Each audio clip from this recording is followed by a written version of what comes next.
profité de ces quelques jours pour faire des petites balades et du coup profiter. On a été en l'occurrence à Vérone. C'est là où vous voyez en tout cas en ce moment, c'est Vérone. Ça a été un de mes gros coups de cœur pendant ces vacances. Cette ville est somptueuse. Bon bah voilà, forcément on a mangé des pizzas, on est en Italie. Mais outre l'aspect culinaire, voilà, c'est juste somptueux. Je comprends pourquoi l'histoire de Roméo et Juliette se passe dans cette ville. Elle donne envie d'avoir une belle romance. Et c'est vrai que donc voilà, Roméo et Juliette, c'est vraiment quelque chose qui rythme beaucoup. Vérone, je ne sais pas combien de fois d'ailleurs j'ai dû dire les tirades. Oh Roméo, pourquoi es-tu Roméo pendant cette journée? Mais voilà, c'est le balcon de Juliette, vous voyez juste là. Il y avait un monde de fous et tout le monde était là en train de toucher les seins de Juliette, la statue en bas, parce que il y a une petite comment on dit, une croyance que si on touche les seins de Juliette et qu'on frotte sa main dessus, ça apporterait de l'aide pour la fécondité. Bon, moi j'ai pas été toucher les seins de Juliette, en plus il y avait trop de monde autour, mais voilà, c'était pour vous dire pourquoi il y avait tous ces gens tout autour de cette statue. Cette ville est absolument somptueuse, mais comme toutes les villes d'Italie, j'ai envie de dire. Enfin pas toutes, vous allez voir, je vous spoil un petit peu la vidéo, il y a une ville que j'ai un petit peu moins aimée. Mais moins aimée, ça veut pas dire détester, hein. L'Italie est belle de toute manière. Donc je vais revenir à cette histoire de Airbnb, parce que je suis sûre qu'il y en a qui disent, bah Angélique, tu nous as dit un truc, hein. Et après t'es partie sur autre chose, sur Vérone. Ben oui, mais je suis un petit peu ce qui se passe à l'image. Oui, alors quand on est arrivé au Airbnb, on vient de passer en plus 15 jours en camping où tout s'était super bien passé, on s'était bien éclaté pour le coup.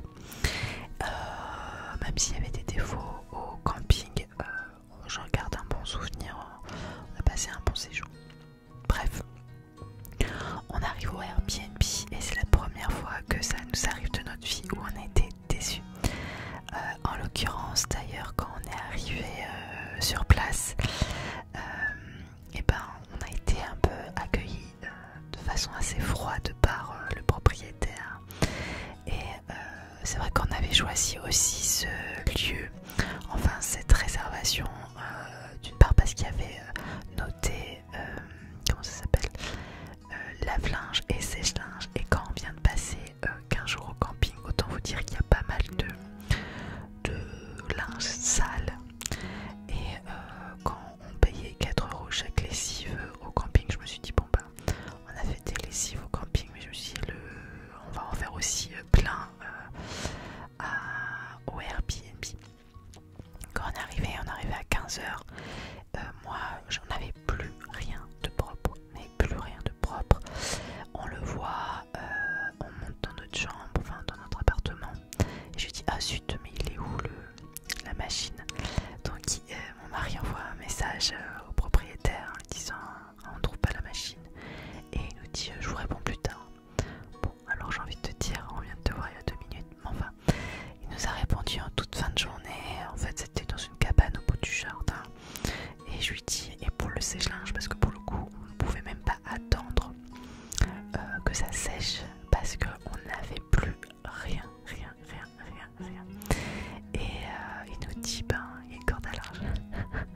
Ouais, maintenant du coup tu ne marques pas qu'il y a un sèche-linge. Bon, après on arrive dans l'appartement, il n'y avait rien, c'est-à-dire que il n'y avait pas d'éponge, il n'y avait pas de gel douche, il n'y avait pas de savon, il n'y avait pas de produits vaisselle, il n'y avait pas tous les produits de commodité qui sont un peu obligatoires normalement pour une location. Mais surtout, c'est ça que j'ai trouvé ça le plus. Je vais pour poser ma tête sur l'oreiller et là je vois une tache fraîche. Genre il n'avait pas changé les draps. Voilà. Autant vous dire que c'était une expérience horrible. Bref, revenons à nos moutons et à Vérone. Vous voyez Vérone comme c'est beau depuis tout à l'heure. J'espère que vous voyez quand même malgré mon blabla qui n'a plus rien à voir. Dites-moi d'ailleurs si vous avez eu des mauvaises expériences avec des Airbnb. N'hésitez pas à me le dire dans les commentaires. J'avoue que c'est la première fois. D'habitude on est tout le temps bien tombé. Donc Vérone, gros coup de cœur. Donc voilà, on a été traverser ce pont. Je me rappelle plus des noms exacts des ponts, des places, etc. On avait été manger une petite glace et franchement c'était plutôt sympathique de marcher tout au bord de l'eau. J'ai trouvé que, alors je sais pas comment c'est d'habitude, mais que le niveau était assez bas. Peut-être que c'est un peu plus haut d'habitude, je ne sais pas si c'est à cause du réchauffement climatique, de cet été assez torride, je ne sais pas du tout. Et puis on s'est rendu compte qu'on avait traversé le pont, qu'il y avait un funiculaire. Alors moi je voulais trop aller au funiculaire. Brian, mon mari, papa écureuil, il se sentait plus très bien. Il avait très mal aux pieds parce qu'il avait pas mis des baskets, il était parti en tongs et à force de marcher, ça allait plus. Donc on est monté uniquement avec mon fils dans le funiculaire pendant que mon mari était en train de se reposer en bas. Et on a eu une superbe vue sur la ville de là-haut. Bon, la balade n'est pas hyper énorme. Une fois qu'on a monté le funiculaire, on est à côté d'un château. Je ne sais même pas si on peut le visiter d'ailleurs. J'ai pas du coup été me renseigner puisqu'il y avait mon mari en bas. J'avais pas envie non plus de l'abandonner pendant 4 heures. Mais du coup, on s'est baladé tout en haut pour aller voir cette belle vue sur la ville de Vérone. Bon, et à ce moment-là, il y a notre fils qui me dit moi aussi j'ai mal aux pieds, donc voilà, on n'a pas resté très longtemps après cette balade en funiculaire. Après on est redescendu et la journée à Vérone s'est vite arrêtée. Mais bon, ça faisait quand même depuis le matin qu'on était en train de marcher et là on était en fin d'après-midi, donc on a pu bien visiter quand même. Donc si vous voulez visiter Vérone, en une journée ça se fait si vous faites juste le Duomo, voilà.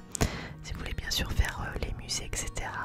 De 3 jours, c'est peut-être un petit peu mieux pour visiter Vérone. Mais du coup, comme on a dû écourter, on n'a pas pu aller voir le tombeau de Juliette. J'avais envie de le voir, même si en fait je comprends pas pourquoi il y a un tombeau, puisqu'en fait cette histoire est totalement inventée. Juliette n'a pas existé et Roméo non plus.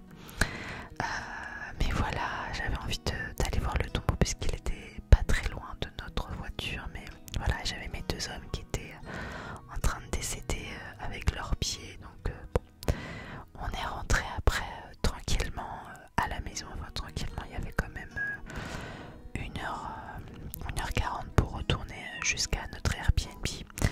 Et il y avait plein d'accidents, donc on a mis un petit peu plus longtemps car il faut dire que les Italiens roulent très vite et ont pas mal d'accidents. Là c'était vers la maison de... Là c'est la maison de Roméo justement, parce que je vous ai montré le balcon tout à l'heure de Juliette. Là s'il y a autant de monde aux alentours, c'est parce qu'on est du côté de chez Roméo. D'ailleurs je sais pas vous, mais moi un de mes films préférés c'est Roméo et Juliette avec Leonardo DiCaprio. Je trouve ce film absolument génial. La BO est pas mal non plus, je l'écoutais pas mal quand j'étais ado. Du coup dans la voiture en direction de Vérone, on s'est passé sur Spotify tout l'album de Roméo et Juliette pour se remémorer tout ça. Oui, alors tout ça, c'est toutes ces décos à côté des arènes, c'est parce qu'en fait ils font pas mal de spectacles aux arènes de Vérone. Voilà, la journée est terminée. Nouvelle destination. Et là, on a été visiter la ville de Parme. Alors, Parme, que dire? C'est pas mon coup de cœur. Voilà, non, c'est clairement pas mon coup de cœur. C'est pas une ville moche, non, attention. Après, ce qu'il faut savoir, c'est qu'on habite à Nice. Je pense que vous le savez si vous suivez ma chaîne, puisque ça fait un paquet de fois que je le dis qu'on habite à Nice. Mais c'est vrai que du coup, j'ai trouvé que les façades ressemblent quand même vachement à chez nous, en moins joli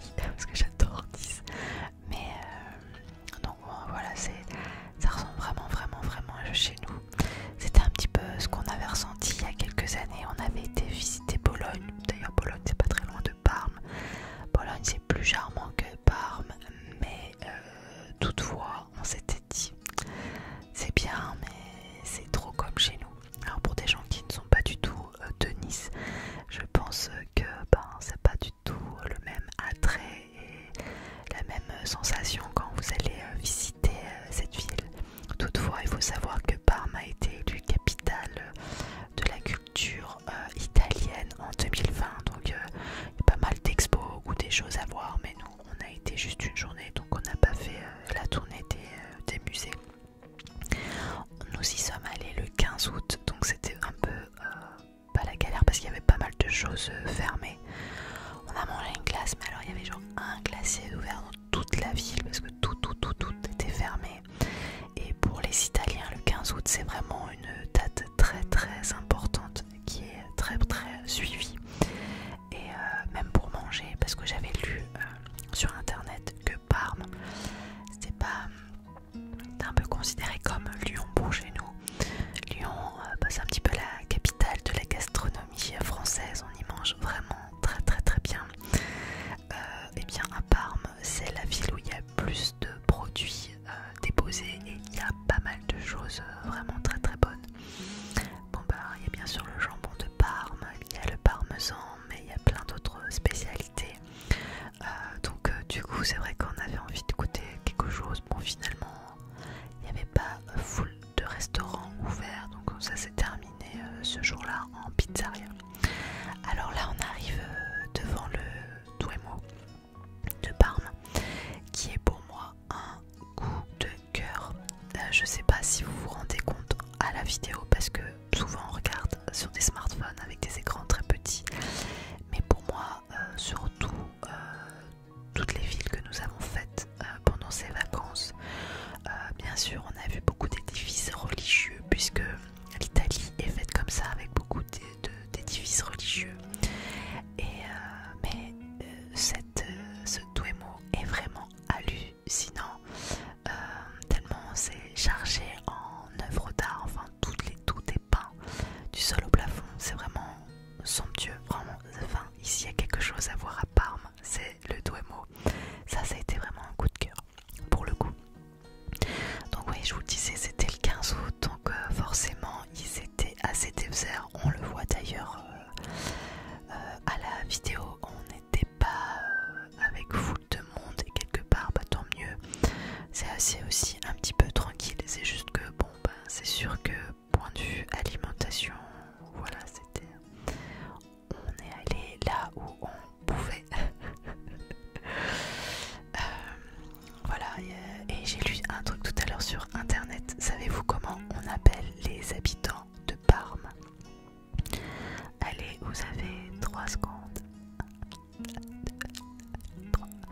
Eh bien c'est tout simplement les parmesans, voilà. Comme le fromage.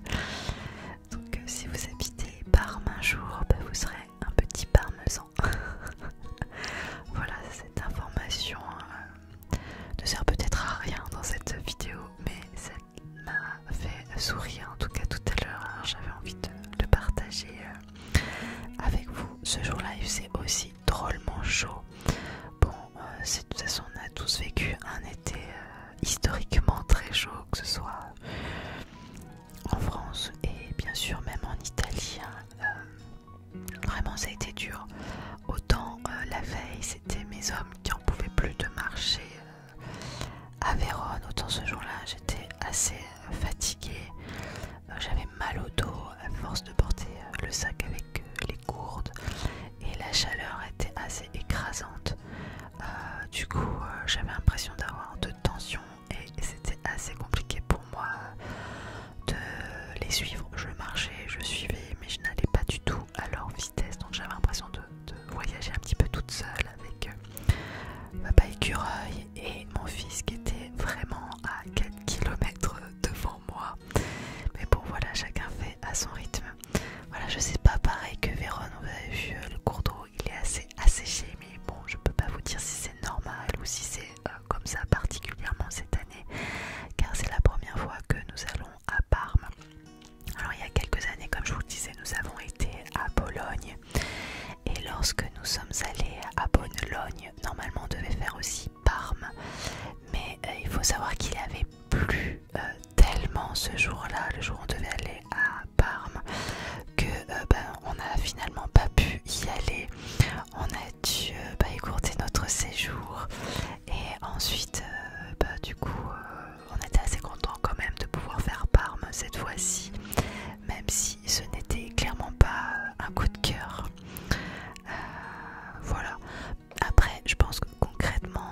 n'importe qui d'autre pourrait dire que c'est joli, mais c'est juste que pour nous, niçois, voilà, moi je me répète. Voilà, donc on va partir sur une autre destination, une autre ville. Donc comme je vous le disais, notre Airbnb était au niveau de la ville de Plaisance, enfin dans la campagne de Plaisance, qui est une ville qui est finalement pas très connue en Italie. Malgré tout, moi j'ai vraiment apprécié cette ville qui n'est pas très touristique, hein. Vous avez vu, les rues sont assez désertes. Voilà, ça c'était dans une église, je trouvais ça fou de trouver une petite grotte. J'avais jamais vu de petite grotte comme ça pour mettre des statuettes.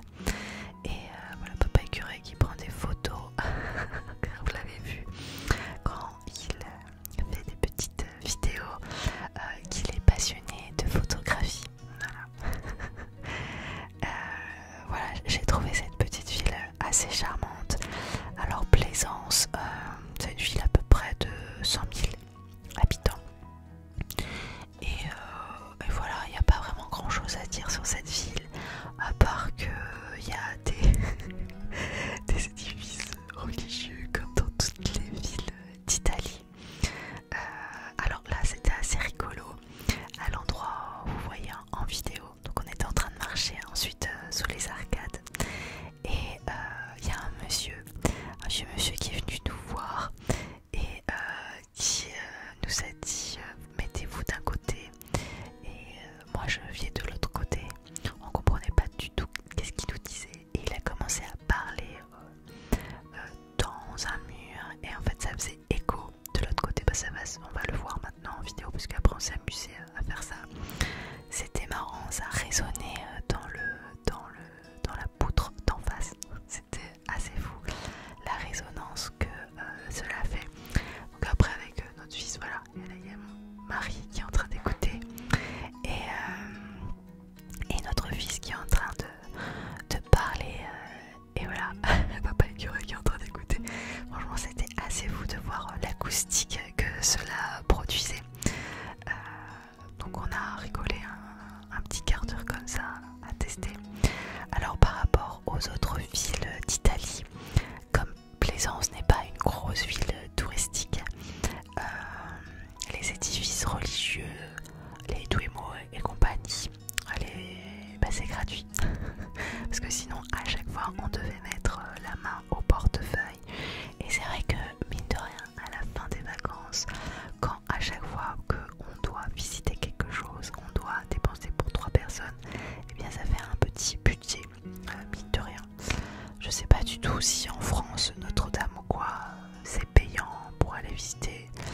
Et malgré tout, je me dis que même si c'est payant, ça doit être une des seules cathédrales françaises où on paye l'accès. En Italie, ça c'est fou. Bon, après, il y a beaucoup plus d'édifices religieux en Italie qu'en France. Et bon, ils sont tellement massifs qu'à mon avis, la restauration et ben voilà, tout simplement d'en prendre soin, ça doit être assez coûteux. Mais c'est vrai qu'en France, on n'a pas trop l'habitude de mettre la main à la poche pour aller visiter une cathédrale. Donc voilà, à Plaisance, c'était assez plaisant, sans mauvais jeu de mots, de ne pas devoir payer 5-6 € par personne pour pouvoir rentrer dans un édifice religieux, ce que je trouve assez fou parce que à mon sens un édifice religieux devrait rester gratuit pour pouvoir donner l'accès à ceux qui ont envie de prier. Voilà, mais bon, ça c'est un débat comme ça. Il y avait un petit cloître comme ça, c'était trop mignon. Vraiment, Plaisance, c'est un peu une ville un peu sous-cotée, je trouve. On a franchement assez apprécié cette ville. Je dis pas qu'on y retournera forcément, mais on est assez content en tout cas de l'avoir visité. Voilà, nos vacances en Italie se terminent. Si vous n'avez pas vu notre premier vlog, enfin mon premier vlog sur la Toscane,